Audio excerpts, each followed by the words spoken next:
Hi friends, Divya ज्ञान channel में आपका हार्दिक स्वागत है और मैं हूं पंकज राय। आज की वीडियो में मैं सीटेट और टेट का एग्ज़ाम देने वाले सारे अभ्यर्थियों के लिए बाल विकास एवं शिक्षण शास्त्र का अभ्यास प्रश्न पत्र नंबर 9 लेकर के आया हूं।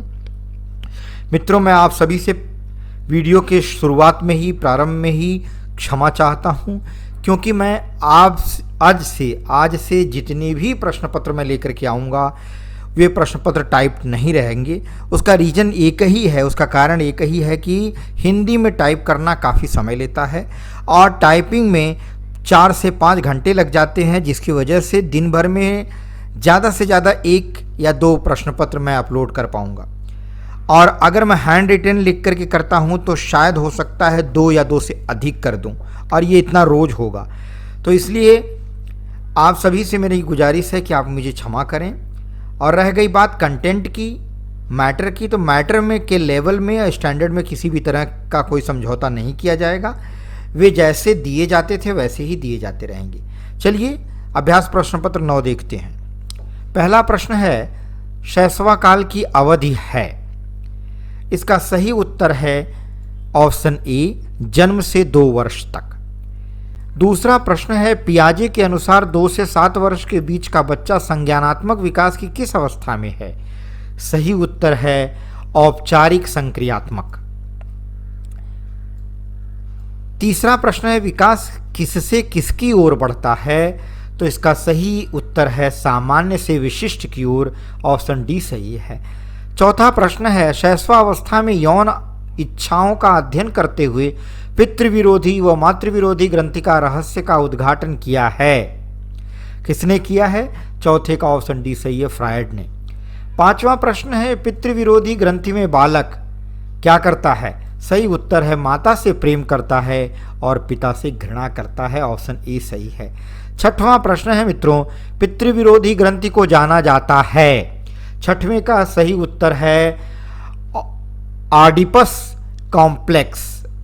ऑडिपस कॉम्प्लेक्स जो होता है वो पितृविरोधी ग्रंथि इसके नाम से जानी जाती है। वंशानुक्रम, सातवां प्रश्न है, वंशानुक्रम व वातावरण का संबंध है।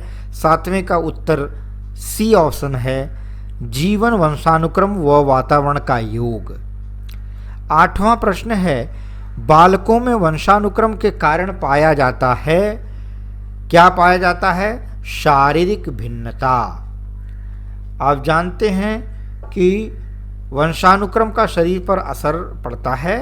हर एक बच्चा अपने पीढ़ी दर पीढ़ी, यानी एक जो जीन उसके अंदर आता है वो डिफरेंट होता है दूसरे से।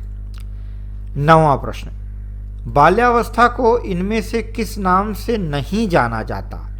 टोली आयु, जीवन का अनोखा काल, बक्की अवस्था या उपरोक्त सभी? अब देख लीजिए, 9वें का ऑप्शन डी सही है।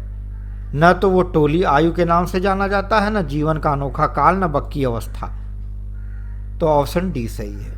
10वां प्रश्न है, जिन इच्छाओं की पूर्ति नहीं होती उनका भंडार गृह निम्न में से कौन सा है? तो सही उत्तर है इदम।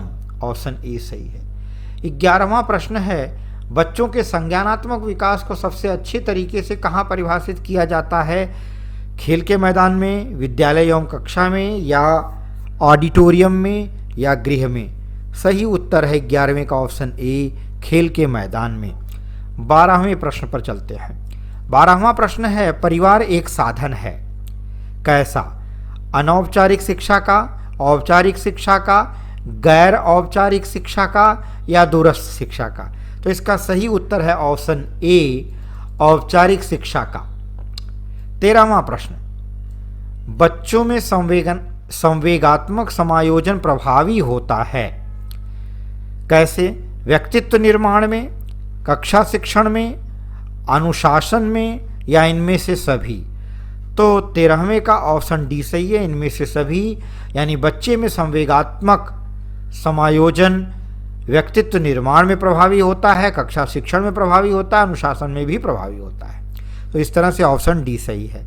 14वां प्रश्न है, असंगठित घर में आने वाला बच्चा सबसे अधिक कठिनाई का अनुभव करेगा किन किन चीज़ों में? सुनिर्मित पाठों में, स्वतंत्र अध्ययन में, नियोजित निर्देश में या अभ्यास पुस्तिकाओं में?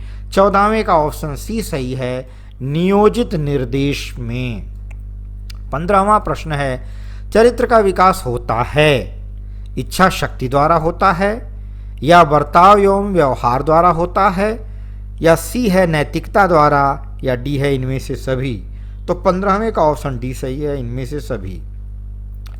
16वां प्रश्न है, सामाजिक अधिगम आरंभ होता है अलगाव से, भीड़ से, संपर्क से, या दृश्य श्रव्य सामग्री से? तो 16वें का सही उत्तर है संपर्क से। सामाजिक अधिगम यानी समाज के द्वारा सीखना कब आरंभ होता है? जब हम समाज के संपर्क में आते हैं, समाज के संपर्क से। चलिए 17वां प्रश्न है, निम्न में से कौन शिक्षण कुशलता से संबंधित है? ए है श्यामपट्ट पर लिखना, बी है प्रश्नों को हल करना, सी है प्रश्न पूछना, डी है इनमें से सभी? 17वें का ऑप्शन डी सही है, इनमें से सभी। 18वां प्रश्न है, शिक्षा की किंडरगार्टन पद्धति का प्रतिपादन किया टिपिनन ने, या स्पेंसर ने, या फ्रोबेल ने, या मांटेसरी ने? सही उत्तर है 18वें का ऑप्शन सी, फ्रोबेल ने। 19वां प्रश्न आप सभी के सम्मुख, शिक्षण का सत्तावादी स्तर है शिक्षक केंद्रित, छात्र केंद्रित, प्रधानाध्यापक केंद्रित, या अनुभव केंद्रित? तो 19वें का ऑप्शन बी सही है, सत्तावादी स्तर है शिक्षण का छात्र केंद्रित। 20वां है, अपने विद्यार्थियों को समझने के लिए एक शिक्षक में अच्छी जानकारी होनी चाहिए। किस चीज की? बाल मनोविज्ञान की, बच्चों को समझने की प्रवृत्ति की, या विषय वस्तु के प्रति विद्यार्थियों के मत की, या इनमें से सभी? तो सही उत्तर है बच्चों बाल मनोविज्ञान की, ऑप्शन ए सही है।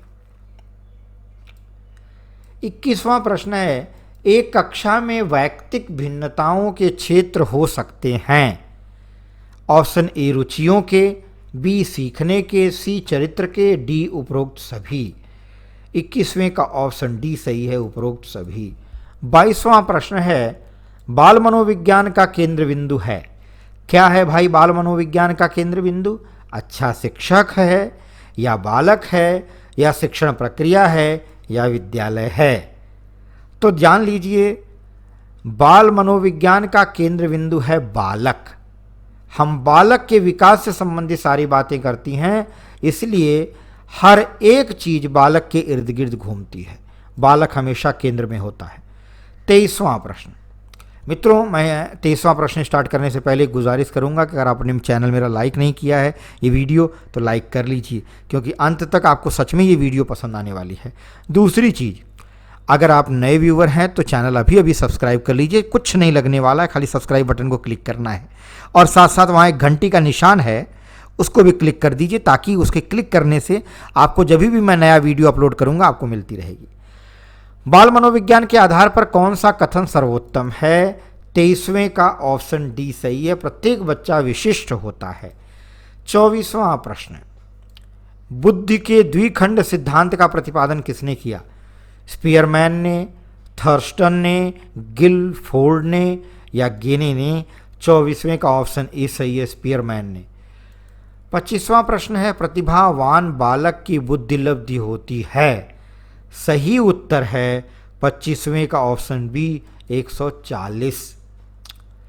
अगला प्रश्न 26वां, निम्नलिखित में से कौन सा कौशल भावनात्मक बुद्धि से संबद्ध नहीं है?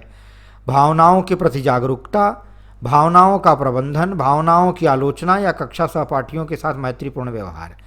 तो 26वें का ऑप्शन सी सही है, भावनाओं की आलोचना। 27वां प्रश्न है, शैशवावस्था के लिए उत्तम शिक्षण विधि है? क्या है भाई? मांटेसरी विधि, खेल विधि, किंडरगार्टन विधि, या ये सभी? शैशवावस्था के लिए उत्तम शिक्षण विधि है मित्रों, ऑप्शन डी, ये सभी।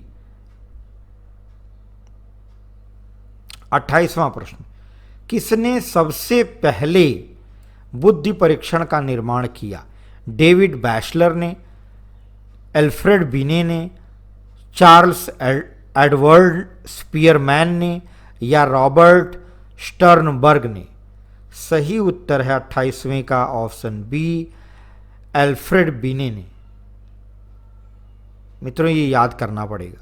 29वां प्रश्न है, निम्न में से कौन सा संवेगात्मक बुद्धि से संबंधित है? याद करना, गतिक प्रक्रमण, विचार करना या सहानुभूति देना? 29वें का ऑप्शन डी सही है, सहानुभूति देना। 30वां और अंतिम प्रश्न है, सीखने का सर्वाधिक उपयुक्त अर्थ है? कौशल अर्जन, ज्ञानार्जन, व्यवहार में परिमार्जन या वैयक्तिक समायोजन? ऑप्शन सी सही है, व्यवहार में परिमार्जन। मित्रों इसी के साथ मैं आप सभी को धन्यवाद कहना चाहूँगा और साथ ही साथ ये निवेदन करूँगा, आग्रह करूँगा आप सभी को यथोचित प्रार्थना है कि अगर ये वीडियो पसंद आया है तो आप लाइक बटन दबा दीजिए, उसमें कुछ नहीं जाता है, हमारा हौसला बढ़ता है, हमें अच्छा लगता है कि आप सभी सहयोग कर रहे हैं। कभी कभी आप पूरा वीडियो देख लेते हैं, लाइक नहीं करते हैं। अगर आप नए व्यूअर हैं तो सब्सक्राइब नहीं करते हैं, सब्सक्राइब कर लीजिए, कुछ नुकसान नहीं होने वाला है। फ़ायदा ये होगा कि आपको जो भी मैं वीडियो बना रहा हूँ आप तक पहुँचेगी। बेल आइकन दबा लीजिए ताकि आपको नए अपडेट्स टाइम टू टाइम मिलते रहें। अगली वीडियो में एक नए विषय के साथ मैं आपसे फिर मिलूंगा, तब तक के लिए बहुत बहुत धन्यवाद।